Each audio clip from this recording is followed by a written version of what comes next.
Brace yourselves, we are a mere 4 weeks away from the largest video game event in the industry. Because my last E3 predictions are 3 months old and much has happened in terms of game reveals and rumors since then, I feel the need to give you a little update. This isn't another prediction video, it's more of a general statement concerning this year's E3. There are 2 solid reasons leading me to expect one of the best and biggest E3 showcases in years. For starters, we have more than enough evidence to be fairly confident that the sheer amount of massively anticipated AAA games related to extremely respected studios is gonna be especially high this year. Given the tremendous list of AAA games already confirmed to be at E3 in large capacity, all the unannounced games which should be ready for a major reveal, and the fact that even Square Enix is holding its own press conference, this E3 already promises to be way bigger and more memorable than the lackluster E3 of last year. In fact, in light of the following list of games, E3 2018 is shaping out to be one of the best E3s in a long time. Already confirmed AAA titles are The Last of Us Part 2, Death Stranding, Ghost of Tsushima, Spider-Man, Rise of the Tomb Raider,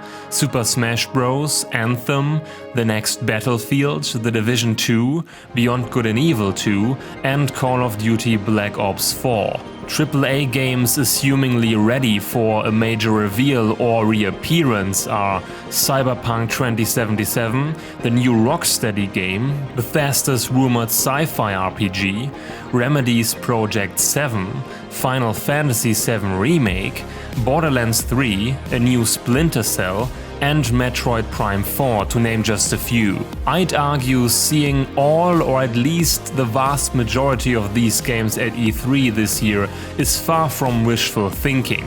They are all connected to a realistic probability. Ultimately, whether the games showcased during E3 are a major success is up to everyone's personal taste. However, in order to establish some objective foundation for my point, I'd argue it's undeniable that games like Cyberpunk 2077, Death Stranding, The Last of Us Part 2, a new Rocksteady game and Super Smash Bros.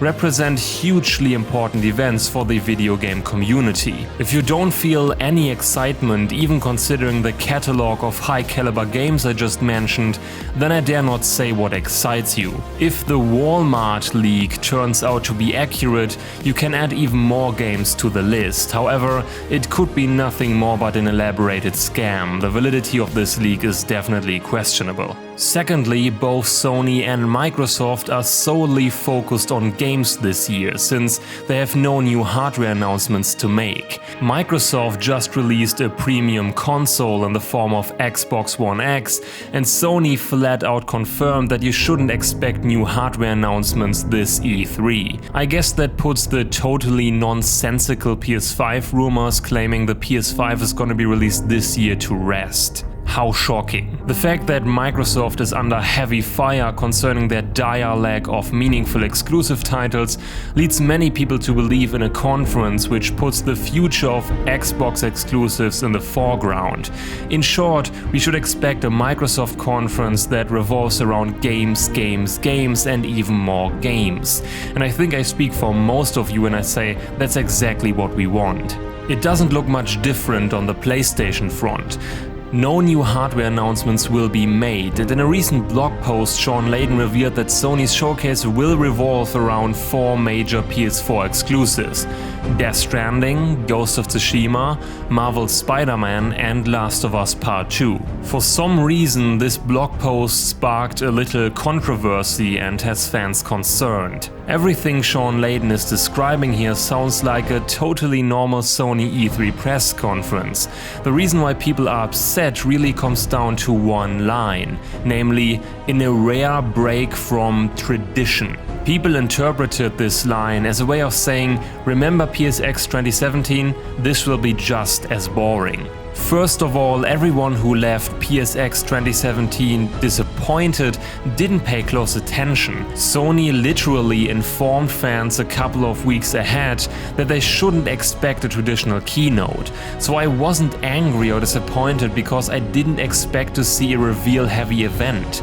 I expected developers and couches, many couches. By and large, this is still gonna be a traditional press conference filled with surprising reveals and great gameplay demos for games we already know exist. I think the only point Sony was trying to make with its statement is not to expect major new reveals in terms of its own first-party studios, which is just obvious. All of Sony's first-party studios either released a game fairly recently or are currently working on a game we already know is coming. But that doesn't mean Sony isn't gonna announce new exclusives from second-party developers. After all, games like Spider-Man, Bloodborne, Until Dawn, The Order 1886 and Detroit are the result of second-party or independent studios. The two biggest players of E3 are probably going to focus on games only. There's a high likelihood of seeing games like Cyberpunk or Rocksteady's new project, and this time around we are dealing with 7 press conferences. Obviously, I'm not including the PC gaming show because it would make me feel utterly ridiculous. Anyway, what all of this amounts to is enormous potential for a great E3 showcase. Just don't expect anything worthwhile from EA, since that usually doesn't end well. We get it.